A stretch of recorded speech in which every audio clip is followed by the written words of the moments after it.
మత్తు పదార్థాలు వాడితే కటకటాలు లెక్కించాల్సిందేనన్నారు TG NAB Eagle team SP Rupesh. Malnadu bar and kitchen drugs సరఫరా వ్యవహారంలో బార్ యాజమాని సూర్యతో పాటు అతని ఫ్రెండ్స్ అరెస్టు చేసినట్లు తెలిపారు. గోవా, ముంబై, ఢిల్లీ నుంచి డ్రగ్స్ కొనుగోలు చేస్తున్నట్లు గుర్తించినట్లు చెప్పారు ఎస్పీ. డ్రగ్స్ సరఫరా చేసే పబ్స్కి లైసెన్స్లు రద్దు చేస్తామని హెచ్చరించారు. ఇక ఇదే విషయానికి సంబంధించి పూర్తి డీటెయిల్స్ను మా ప్రతినిధి విజయ్ అందిస్తారు. తెలంగాణలో డ్రగ్స్ విక్రయించేటువంటి డ్రగ్స్ విక్రయదారులు అలాగే డ్రగ్స్ పెడ్లర్ల పైన టీజీ న్యాబ్ ఉక్కుపాదం మోపుతా ఉంది. అలాగే టీజీ న్యాబ్లో ప్రత్యేక విభాగమైనటువంటి ఈగల్ టీంకు సంబంధించినటువంటి ప్రస్తుతం superintendent of police CH Rupesh గారు మనతో ఉన్నారు. అలాగే మొన్న జరిగినటువంటి మల్నాడు రెస్టారెంట్ అండ్ కిచెన్ ఏదైతే ఉందో ఆ బార్లో దొరికినటువంటి డ్రగ్స్కు సంబంధించినటువంటి అంశం కూడా చర్చిద్దాం. ప్రస్తుతం మనతో పాటు రూపేష్ గారు ఉన్నారు. Hello sir. హలో సార్, ఈ మల్నాడు కిచెన్ అండ్ బార్కి సంబంధించి ఎవరైతే సూర్య ఉన్నాడో యజమాని ఇతర పబ్స్ యజమానులతో కూడా కాంటాక్ట్స్ ఉన్నట్టుగా తెలుస్తూ ఉంది. మరికొంతమంది కూడా సుమారుగా 9 మంది యజమానులకు కూడా పబ్స్ యజమానులకు కూడా మీరు నోటీసులు జారీ చేసినట్టుగా తెలుస్తూ ఉంది. అసలు ఏం జరిగింది సార్ అక్కడ? So Surya is main accused in the case. తను చాలా వరకు డ్రగ్స్ నైజీరియన్స్ దగ్గర నుండి కొనుగోలు చేసి వాళ్ళ ఫ్రెండ్స్కి సోషల్ సర్కిల్లో ఉన్న వాళ్ళందరికీ కూడా డిస్ట్రిబ్యూట్ చేయడం జరిగింది. ఆ కేసులో రెడ్ హ్యాండెడ్గా 10 grams of cocaine and other OG weed అంతా దొరికింది. దానిలో 6 members మనం అరెస్ట్ చేసి పంపించడం జరిగింది. అసలు సూర్య ఎక్కడి నుంచి ఈ డ్రగ్స్ అన్ని కొనుగోలు చేస్తూ ఉన్నాడు? అలాగే మీరు ఇప్పుడు చెప్పినట్టుగా నైజీరియన్ యువతులు కూడా ఈ డ్రగ్స్ దందాలో పాల్గొన్నట్టుగా తెలుస్తోంది. వాళ్ళకు ఒకసారి డ్రగ్స్ సరఫరా చేస్తే 1000 నుంచి 3000 రూపాయలు కూడా ఇస్తున్నట్టుగా తెలుస్తూ ఉంది సార్. బేసికలీ దీనిలో ఈ కేసులో వచ్చేసి కొరియర్ పార్సల్స్ నుండి డ్రగ్ వచ్చింది సూర్యకి.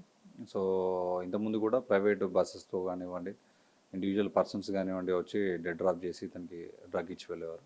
సో ఈ కేసులో ఇప్పుడు పట్టుకున్న సీజర్స్ ఏదైతే ఉందో అదైతే ప్రైవేట్ పార్సల్ నుండి వచ్చింది.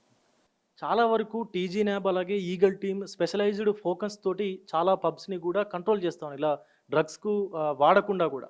చాలామంది మీరు డ్రగ్స్ అప్పుడప్పుడు పబ్స్లో కూడా తనిఖీలు నిర్వహిస్తూ ఉన్నారు, ప్రతి నెల కూడా సర్చెస్ ఇలాంటివి చేస్తూ ఉన్నారు. అయినా కూడా ఈ డ్రగ్స్ దందా అనేది ఆగడం లేదు సార్. అంటే ఇప్పుడు చాలా వరకు రిపోర్ట్ వస్తుంది, ఆగడం అనేది కాకుండా అవేర్నెస్ చాలా ఎక్కువగా పెరిగిపోయింది. సో అయినా కూడా కొన్ని ప్రైవేట్ ప్లేస్లలో, ఫామ్ హౌస్లో కానివ్వండి, ప్రైవేట్ అపార్ట్మెంట్స్లో ఈ కన్జంప్షన్ అనేది జరుగుతూ ఉంది. సో దానిలో భాగంగా ఈ సర్వేలెన్స్ మనం ఏదైతే ఉందో అందరి మీద కూడా సర్వేలెన్స్ పెట్టడం జరిగింది, ఇంక్లూడింగ్ కన్జ్యూమర్స్తో సహా ఎవరైతే యాక్టివ్ కన్జ్యూమర్స్ ఉన్నారో ఆ కేసులో ఆ సర్వేలెన్స్లో భాగంగానే ఈ కేసు పట్టుకోవడం జరిగింది. ఇప్పుడు 9 మంది యజమానులకు మీరు నోటీసులు జారీ చేసినట్టుగా తెలుస్తాం సార్. వాళ్ళని ఎప్పుడు విచారణకు పిలిచేటువంటి అవకాశం ఉంది సార్? ఇంకెవరికి నోటీసులు జారీ చేయలేదండి. ఇప్పుడు investigation is in progress. So అన్ని డీటెయిల్స్ అన్ని కలెక్ట్ చేసి టెక్నికల్ ఎవిడెన్స్ కలెక్ట్ చేసిన తర్వాత ఎవరికి నోటీసులు ఇవ్వాలని, ఎవరు అరెస్ట్ చేయాలనేది డిసైడ్ చేస్తాం.